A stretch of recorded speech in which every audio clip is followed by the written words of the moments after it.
Good morning students. चलो start करते हैं, कंटिन्यू करते हैं वीडियो को। आपने जैसा कि लास्ट वीडियो में पढ़ा अब तक, मैंने आपको रेडियस के बारे में डिस्कस किया था। Radius of any atom in any मतलब बोल सकते हो आप क्रिस्टल, है ना। मैंने आपको बताया था SC, BCC और FCC के बारे में, जो कि आप यहाँ देख सकते हो। मैंने वो फॉर्मूलाज यहाँ पर लिखे हुए हैं। लास्ट वीडियो में आया था ये निकल करके। ये कैसे आया आप ये लास्ट वीडियो में जा करके देख सकते हो, ठीक है। और उससे भी शायद लास्ट वीडियो में मैंने एक टॉपिक डिस्कस किया था, जेड SC, BCC और FCC के बारे में। और Z=1 होता है SC के लिए, BCC के लिए 2 होता है और FCC के लिए कितना होता है 4। ओके, तो ये लास्ट वीडियो में आप जाकर के देख सकते हैं। जिन्होंने नहीं देखा है तो तब जाकर के टॉपिक समझ में आएगा। सो प्लीज़ अगर आप डायरेक्टली ये वीडियो देख रहे हैं तो पहले पिछली वाली वीडियो देखिएगा, उसके बाद में ये टॉपिक आपके समझ में आएगा, ठीक है। और हाँ, मेरे हिसाब से आप कोई भी टॉपिक देखिएगा उसे कंटिन्यू देखिए। अगर आप फर्स्ट वीडियो से लेकर के लास्ट वीडियो तक अगर सीक्वेंस को फॉलो करते हो तो मेरे अकॉर्डिंग आपको कोई प्रॉब्लम नहीं आनी चाहिए, ठीक है। तो आज की जो वीडियो में हम डिस्कस करने वाले हैं, यहाँ से 3 नंबर का कम से कम एक क्वेश्चन आता है 3 मार्क्स का बोर्ड एग्जाम में, और लगभग हर साल आता है। इस साल भी आया था, ठीक है ना, वाला लास्ट ईयर 2020 में भी आया है। ओके, तो बहुत ही अच्छा सरल क्वेश्चन रहता है और 2 या 3 प्रकार से उस क्वेश्चन को थोड़ा सा घुमाने की कोशिश करता है वो, ठीक है ना। फिलहाल इसके चांसेस जैसे यहाँ से क्वेश्चन आएगा आप मान सकते हैं कि 90% है, ठीक है। चलो, तो क्वेश्चन क्या है, मतलब जो टॉपिक हमें जो पढ़ना है वो है आपका संकुलन भिन्न या संकुलन दक्षता, पैकिंग इफिशियंसी। संकुलन दक्षता क्या है, पैकिंग इफिशियंसी क्या है, आप इसे सिंपल वे में समझ सकते हो। मैं आपको एक तरीका बताता हूँ। आप जैसे मान लीजिए कि कोई कार्टून है, ठीक है, छोटा सा कार्टून इमेज करो। आप इमेज करोगे मेरे हाथ में एक कार्टून लगा हुआ है छोटा सा, ठीक है, और आप उसमें बॉल रखने की कोशिश करो।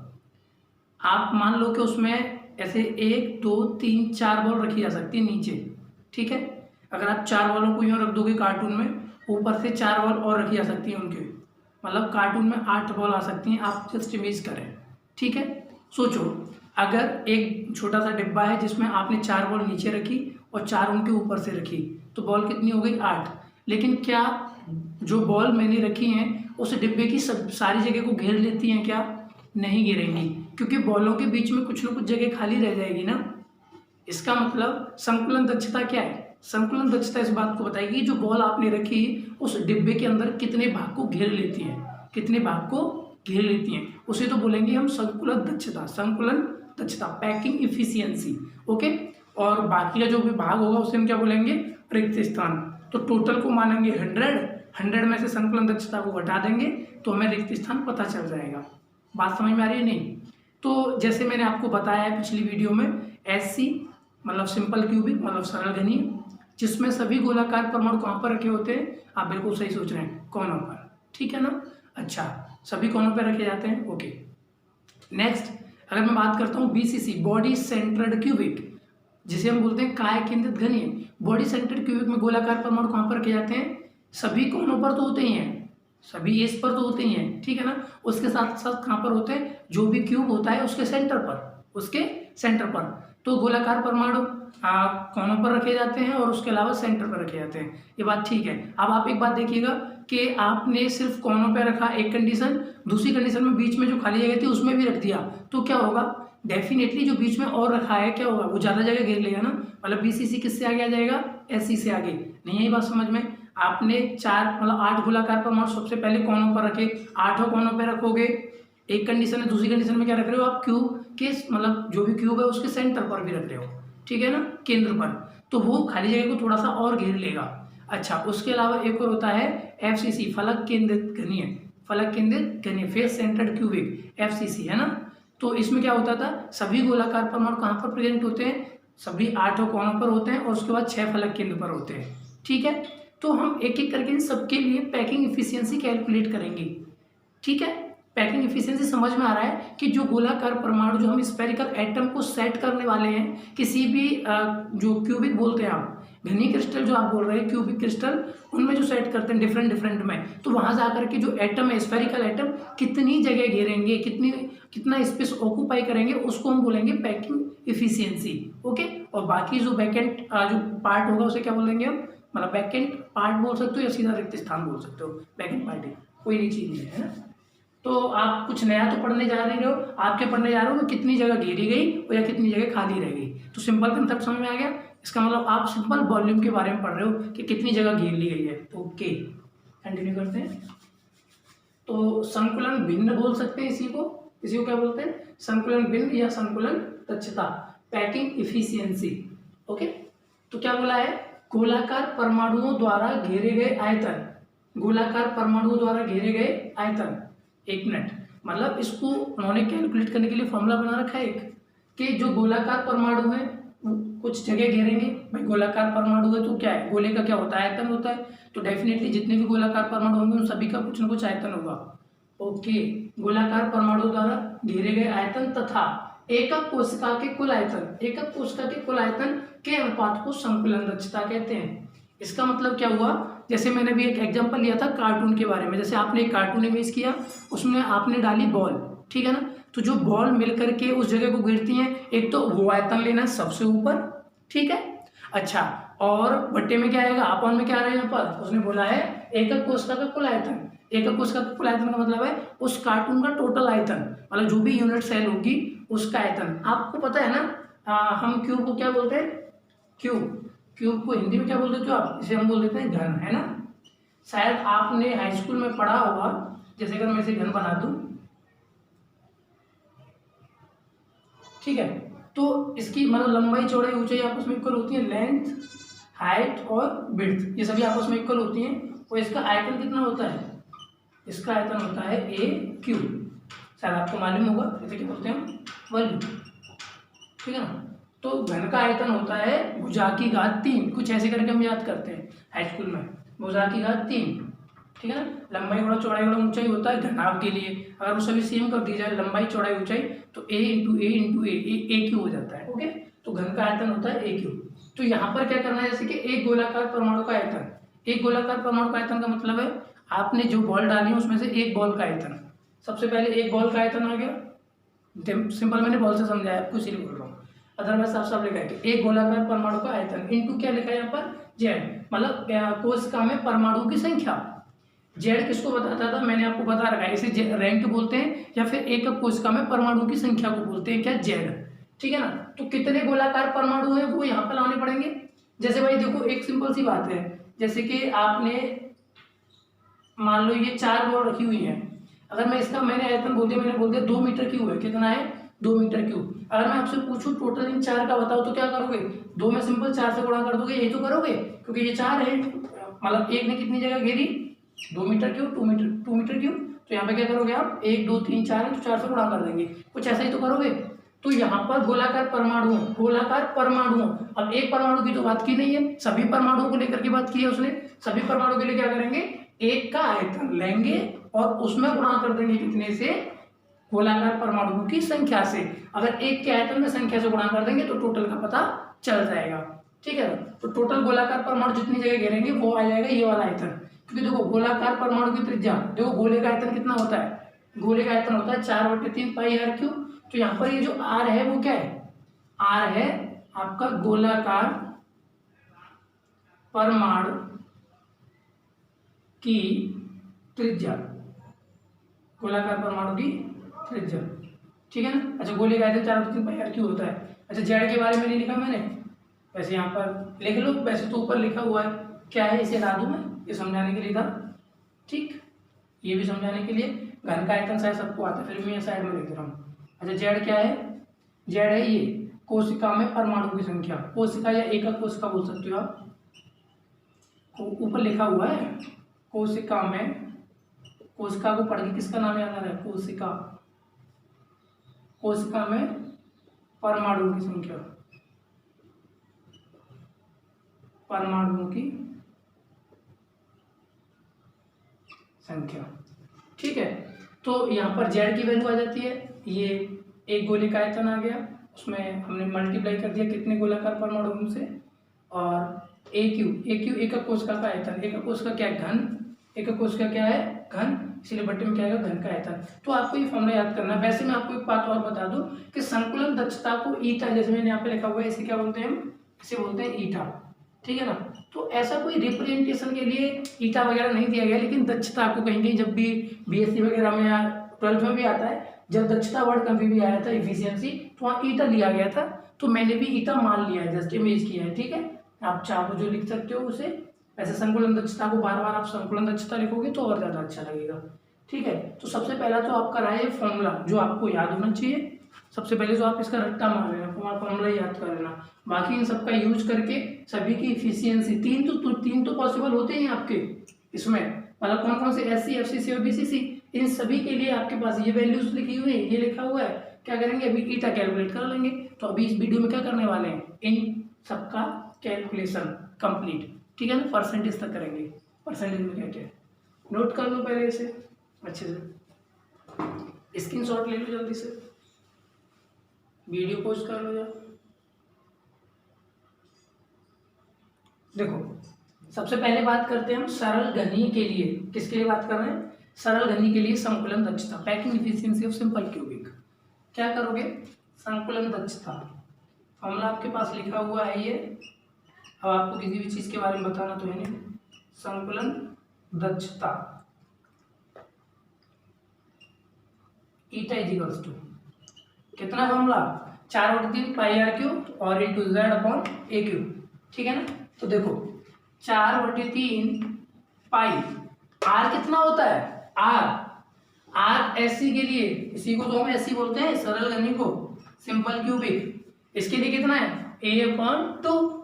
हम यहाँ पर ये मान के चलेंगे, जैसे मान लो माना घन की भुजा कितनी है, माना घन की भुजा मैंने मान लिया सबके लिए a है, ठीक है, सबके लिए a मान के चलेंगे, और सरल घनीय के लिए भी, फलक के लिए और काय के लिए, तीनों के लिए। चलो तो देखो यहाँ पर आर की वैल्यू ये रही, कितना है a/2, इसका क्या है होल क्यूब इंटू जेड कितनी होती है, जेड एससी के लिए, जेड की वैल्यू है 1, यहाँ पे जेड की वैल्यू 1 रख दो, और अपॉन कितना ए क्यूब, घन का आयतन, मतलब घन की भुजा ए है तो उसका आयतन कितना होगा ए क्यूब। अभी भी कुछ को हो सकता है ये डायरेक्ट लग रहा हो, पता नहीं कैसे कर दिया, तो देखो सिंपल है, आपको ये वैल्यू तो पुट करनी पड़ेगी। देखो ए क्यू के साथ तो आपको कुछ करना नहीं है, बार बार ए क्यू की जगह पर ए क्यू आना है, ठीक है ना, क्योंकि मैं सभी के लिए घन की भुजा ए मान के चलता हूँ, मान लिया, मान लेते हैं, ठीक है। अच्छा उसके अलावा आर और जेड की बात बची, तो आर के वैल्यूज यहाँ पे लिखी हुई है और जेड भी यहाँ पे लिखी हुई है, तो आपको क्या करना है, आर और जेड की वैल्यू यहाँ पे सिंपल पुट करते चले जाओ, कैलकुलेशन करते जाओ, क्या दिक्कत आ रही है, बात समझ रहे हो नहीं। देखो यहाँ से कितना बनेगा ये, देखो यहाँ पर ये जो लिखा हुआ है 4/3 पाई, देखो ए का क्यूब अलग लिख सकते हो, 2 का क्यूब अलग कर सकते हो, आप इसे लिख सकते हो ए का क्यूब अपॉन कितना 2 का क्यूब इतना, और अपॉन कितना ए का क्यूब। तो देखो इस ए का क्यूब से ए का क्यूब कैंसिल आउट हो जाएगा, ए की घात 3 कट जाएगी उससे। अच्छा उसके बाद देखो ये कितना है 4/3, ये पाई लिखा हुआ है, देखो ये वाला जो 2 का क्यूब है वो नीचे ही चला जाएगा, और वो कितना है, और से देखो इसे 2 का क्यूब, मतलब 2 के क्यूब का मतलब क्या होता है, बताओ मुझे, मैं बता दे रहा हूँ। 2 की घात 3 का मतलब होता है कि 2 का आपस में कितनी बार गुणा कर लो, 3 बार, 1 2 3, 2 3 4 दूनी 8। क्या कह रहे हो, मैं तो मालूम था, हम तो होशियार है, नहीं भाई सबका ध्यान रखना पड़ता है, ठीक है। चार पर कितना हो जाएगा ये 8। चलो तो इस 4 से कट गया ये कितनी बार, 4 दूनी 8, और देखो ये वाला 3 जाएगा नीचे, तो कितना हो जाएगा यहाँ पर ये π/3 दूनी 6, π/6। तो यहाँ पर ईटा एस सी कितना आ गया π/6। अगर मैं इन टर्म्स ऑफ पाई बात करूं तो ये आता है π/6, मतलब पाई के पदों में सरल घनीय की संकुलन दक्षता, ठीक है। या आप यहाँ पर पाई की वैल्यू रखोगे 3.14 या 22/7, वैसे तो एग्जैक्ट 355/113 होती है, जो पाई की वैल्यू बीटेक वाले बच्चे यूज करते हैं वो कितनी होती है, पाई की वैल्यू सही मायने में 355/113, ठीक है। लेकिन हमें कौन सी यूज़ करनी होती है पाई की वैल्यू, हमें यूज़ करनी होती है 22/7। 22/7 और 355/113 लगभग बराबर होते हैं आपस में, 7 लिखा हुआ है ये, 7 7 7, चलो ठीक है ओके। तो यहाँ पर इसको जब हम कैलकुलेट करते हैं तो यहाँ से ईटा जो निकल करके आता है एस सी के लिए वो आता है 0.52। आपका डाउट हो सकता है कैसे आया, हमें नहीं बताओ याद करो। अरे नहीं, ईटा इजिकल्स टू जैसे आप यहाँ पे देखोगे ना पाई की वैल्यू कितना 3.14, इसमें आप भाग दो कितने से 6 से, अब इसमें भाग दोगे तब ये आएगा, ठीक है ना। पाई की वैल्यू 3.14 रख दी मैंने। अच्छा उसके अलावा या अगर मैं इसमें 100 से गुणा कर दूं, कितने से गुणा कर दूं इसमें 100 से, 100 से अगर उसमें मल्टीप्लाई करूँगा तो कितना हो जाएगा ये 52 हो जाएगा ना भाई। 100 में कितनी 2 जीरो होती है तो वो दशमलव के बाद 2 अंक है इसमें, तो ये दशमलव क्या होगा हट जाएगा और कितना हो जाएगा 52%। इसका मतलब यह हुआ कि सरल घनीय की संकुलन दक्षता कितनी होती है 52%। ओके तो अगर मैं रिक्त स्थान की बात करूँ तो क्या करोगे, रिक्त स्थान के लिए इसको 100 में से घटा देंगे। आप इसे लिखो मैं भी बताता हूँ, पूरा बोर्ड तो भर रखा है हमने। चलो ऊपर से रफ कर देते हैं, ठीक है। क्या करते हैं इसे ऊपर से यहाँ से हटाता हूँ।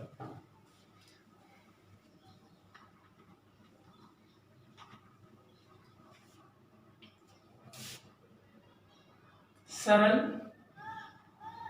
घनीय में अगर मैं बात करता हूँ रिक्त स्थान की, रिक्त स्थान, तो रिक्त स्थान निकालने का तरीका होता है कि आप 1 में से संकुलन दक्षता घटा दो। क्या घटा दो, संकुलन दक्षता, ठीक है। तो 1 माइनस कितना ये वाली वैल्यू 0.52, कितना आएगा यहाँ से 0.48 आ रहा है, जोड़ के देख लो 8 और 2 10 की 0 से ले 4 5 9 और 1 10 हो जाएगा कंप्लीट, ठीक है ना। तो कितना आ रहा है 0.48, या फिर मैं क्या करूँगा जैसे 100 से मल्टीप्लाई करूँगा तो ये हो जाएगा 48%, ठीक है। तो ये तो रहा सरल घनीय का कंसेप्ट।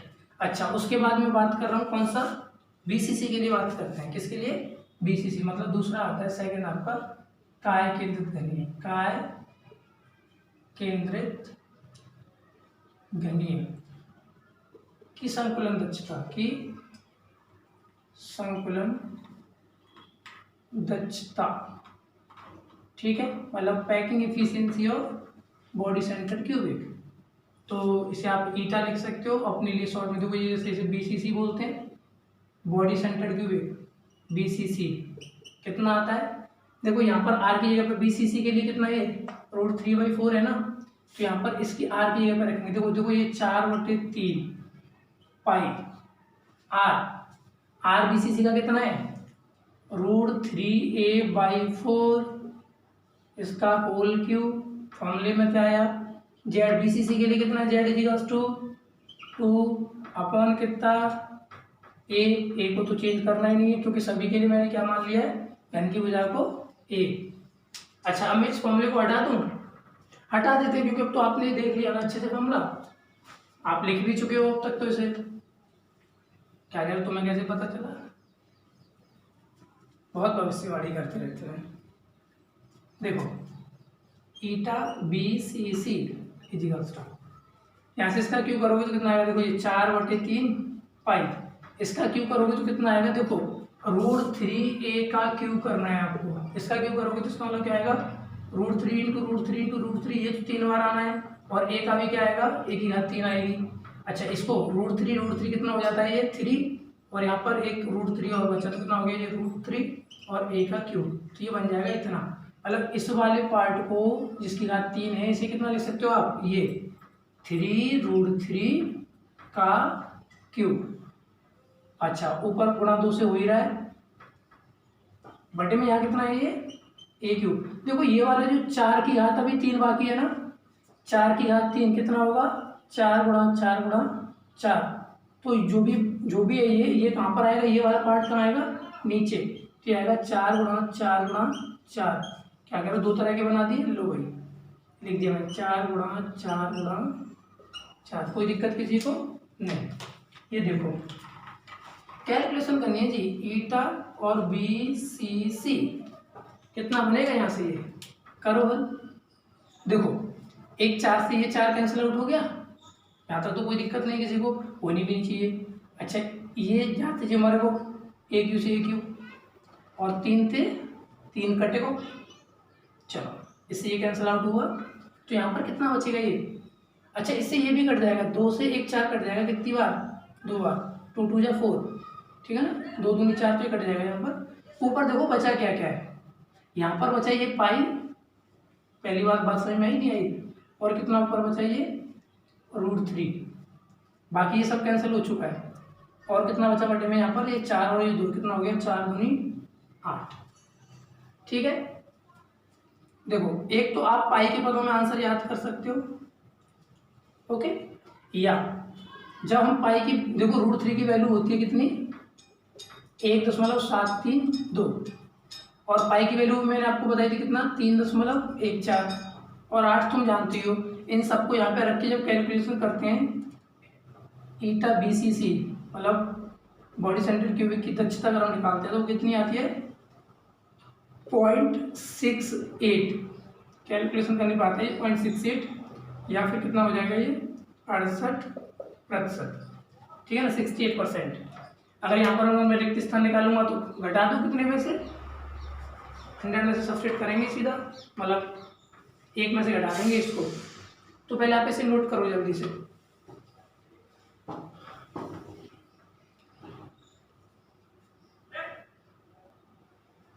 चलो मैं मानता हूँ तुमने ये लिख लिया होगा, तो इसे यहाँ से मिटा देते हैं।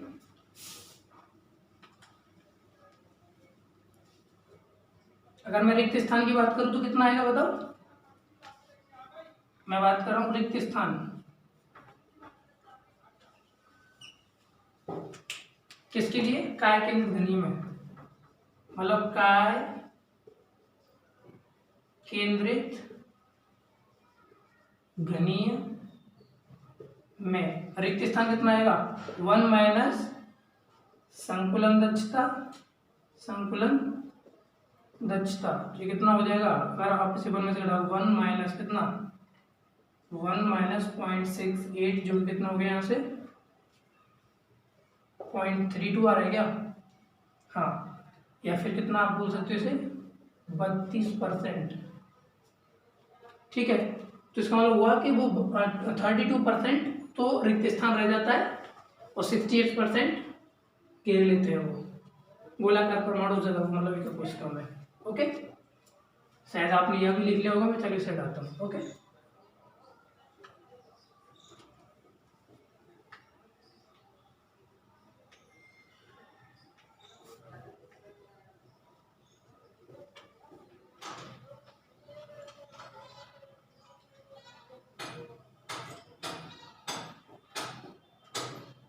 हाँ नेक्स्ट आपका कौन सा बचा, एक और बचा, वो बचा BCC हो गया कंप्लीट, SC हो गया, तो FCC बचा ना, तो थर्ड आता है आपका FCC के लिए, मतलब मैं बोल सकता हूँ फलक केंद्रित घनीय, फलक केंद्रित घनीय, फलक केंद्रित घनीय की संकुलन दक्षता, संकुलन दक्षता, ठीक है, packing efficiency of face centred cubic, इसे आप ईटा FCC लिख लो अपनी सुविधा के लिए। फिलहाल कितना होता है फॉर्मूला होता है देखो 4/3 पाई R का क्यूब, R कौन सा आएगा FCC वाला ही आएगा ना, फिर यहाँ पर FCC वाला इंटू कितना आएगा Z, वो भी FCC वाला आएगा, और कौन कितना AQ, आप समझ पा रहे होंगे शायद, मतलब भाई मैं उसी का Z और R तो यूज करूँगा, मतलब त्रिज्या और परमाणुओं की संख्या दोनों वही यूज किए जाएंगे। तो यहाँ से इसे कैलकुलेट करो कितना बन रहा है, देखो 4/3 पाई, मैंने बताया था R और Z की वैल्यू पुट कर दो, R कितना है A/2√2, यहाँ पे रख दो इसकी जगह A/2√2 इसका होल क्यों, क्या दिक्कत आ रही है, और Z की वैल्यू Z हो कितना 4, दोबारा डाउट हो पीछे वाली वीडियो में जाओ देख लो कहाँ से आई ये वैल्यू, अपॉन कितना A का क्यूब, देखो इस यहाँ पे बनेगा ए का क्यू, मतलब ये वाला क्यू यहाँ पर आएगा, तो इससे तो ये कटना ही कटना है, कैंसिल आउट होना है, ठीक है। अच्छा ऊपर ये 4 गुणा 4 हो जाएगा, इस 4 को मैं डिजाइन बना दूँ, चलो कोई बात नहीं। देखो ये 4/3 पाई ये रहा, ऊपर ये वाला 4 रहेगा ही रहेगा, लेकिन ये वाला जो 2/√, मतलब 2√2 है ना, ये कहाँ आएगा नीचे, लेकिन ऊपर क्या घात 3, इसका मतलब है 2√2 और 2√2 और 2√2 कितनी बार लिखा जाएगा, 3 बार। कोई दिक्कत किसी को नहीं, क्योंकि घात कितनी थी 3, मतलब अपने आप ही बोलना पड़ता है, नहीं कोई दिक्कत चलो कोई बात नहीं। देखो देखो 2 दूनी 4, ये 4 से 4 कट गया। अच्छा उसके अलावा मैं थोड़ा इसे ठीक से लिख लेता हूँ, 4 पाई बट्टे कितना है 3, देखो यहाँ पे कितना बचा, ये √2 ये रहा, √2 ये रहा, और देखो अभी 2 ये बचा हुआ है, तो देखो √2 ये वाले दोनों ये कितना बना देंगे, 1 2 और बन जाएगा, क्योंकि √2 कितना होता है, √2 गुणा √2 कितना होता है 2, तो यहाँ से आएगा 1 2 और 1 2 ये रहा, तो 2 दूनी कितनी और कितना हो जाएगा, ये 4 और ये कितना √2, तो देखो ये वाला 4 से 4 फिर कट गया, और कितना बना ये पाई अपॉन, देखो ये आएगा यहाँ पर नीचे कितना आ जाएगा 3√2, ओके। तो यहाँ पे कितना बनेगा, इसे मैं निकाल सकता हूँ, देखो ये आएगा पाई अपॉन, या तो आप बोलोगे 3√2 पाई अपॉन 3√2, जो कि क्या है ईटा, संकुलन दक्षता किसकी है, FCC की, ये तो पाई के पदों में है। अगर हम इसे कैलकुलेट करते हैं, पाई की वैल्यू 3.14 और बाकी ये 3√2 की वैल्यू कितनी होती है 1.414, तो ये आता है कितना, हल करने पाता है 0.74। अब कोई ये मत कहना कैलकुलेशन करके दिखाओ, ठीक है, मुझे याद है, तुम भी याद कर लो, तुम्हारे पास भी इतना वक्त होगा नहीं कि तुम कैलकुलेशन कर पाओ इसे, और 100 से मल्टीप्लाई करो कितना हो जाएगा, ये 74%। तो ये तो आगे इसकी संकुलन दक्षता, तो फिर रिक्त स्थान कितना आएगा, रिक्त स्थान किसके लिए बात कर रहा हूँ मैं, फलक केंद्रित घनीय में, फलक केंद्रित घनीय में रिक्त स्थान लिखने के लिए टाइम देंगे, रुक जाओ भी। फलक केंद्रित घनीय में रिक्त स्थान कितना आएगा, 1 माइनस संकुलन दक्षता कितना बनेगा, ये 1 माइनस 0.74, इसको घटाओ कितना आ रहा है ये।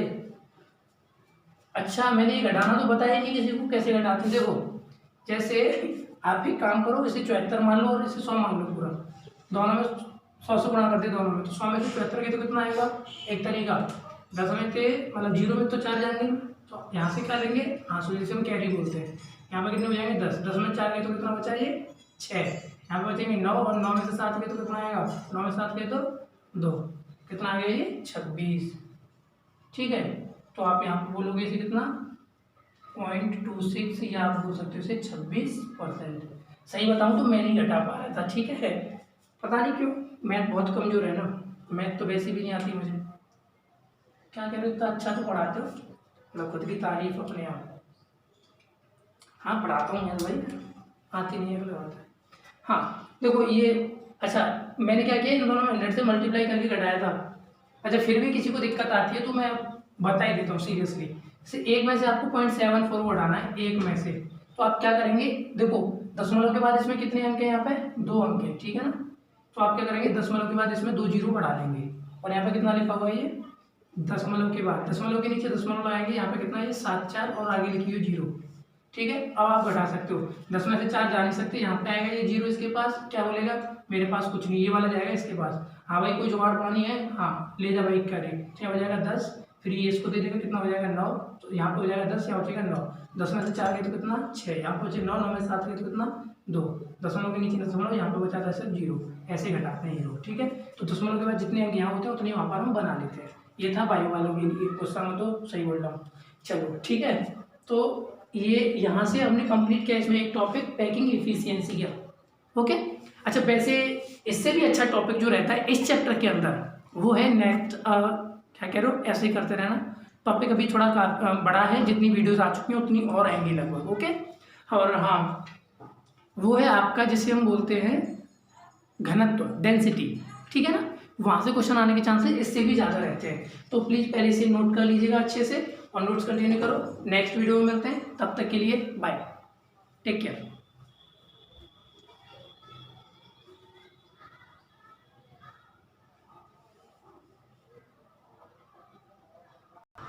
बहुत जल्दी है, तुम्हें नेक्स्ट वीडियो आएगी, रुक जाओ, उससे पहले एक नोट पॉइंट लिख लो, और वो ये है कि देखो यहाँ पर आपने जो निकाला ना, ये 74% किसके लिए निकाला है, एफसीसी के लिए। देखो अभी जो ईटा की वैल्यू निकल करके आई है एससी, बीसीसी और एफसीसी, इनके लिए एससी के लिए कितना था 52%, ये था आपका 68% और ये था 74%। तो पैकिंग इफिशियंसी सबसे ज़्यादा किसकी है, एफसीसी की, इसीलिए सबसे अच्छा संकुल माना जाता है किसको, एफसीसी को। तो आप एक नोट पॉइंट लिख सकते हैं यहाँ पर, एफसीसी संरचना को सर्वोत्तम संकुल कहा जाता है। लिख लो, नोट कर लो, एफसीसी संरचना को, एफसीसी संरचना को सर्वोत्तम संकुल कहा जाता है। ब्रैकेट में लिखेंगे मिनिमम मतलब न्यूनतम, मिनिमम ब्रैकेट में लिखना है, मिनिमम रिक्त स्थान छोड़ने के कारण, ठीक है, क्योंकि यह सबसे कम जगह छोड़ता है, ज़्यादा की जगह घेर ली तो खाली तो कम रह गई ना, कितनी रहेगी 26%, इसीलिए एफसीसी कैसा है, सर्वोत्तम संकुल। ओके, अब बाय, पक्का वाला।